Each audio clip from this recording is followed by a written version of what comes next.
ചന്ദ്രു എന്ന കുറ്റബോധം എന്നെ വേട്ടയാടാൻ തുടങ്ങി. ഒടുവിൽ ഞാൻ ചന്ദ്രുവിൻ്റെ വീടന്വേഷിച്ച് പാലക്കാട് ചിറ്റൂരിലെത്തി. ഇന്ന് ചന്ദ്രുവിൻ്റെ പെങ്ങളുടെ രാധ എൻ്റെ ഭാര്യയാണ്. ചന്ദ്രുവുമായിട്ടുള്ള എൻ്റെ ബന്ധം രാധയ്ക്കോ വീട്ടുകാർക്കോ അറിയില്ല. ഒരിക്കലും അറിയാനും പാടില്ല.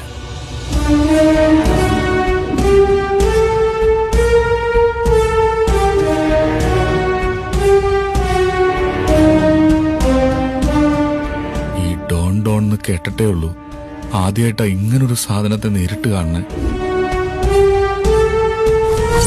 ഞാൻ അളിയനോട് എന്തെങ്കിലും അവിവേകമായി പറഞ്ഞിട്ടുണ്ടെങ്കിൽ ഒന്നും മനസ്സിൽ വെക്കരുത്. എന്നോട് പൊറുക്കണം. ഞാൻ ആരാണെന്ന് നിനക്ക് മാത്രമേ അറിയൂ. വേറെ ആരും ഇതറിയരുത്.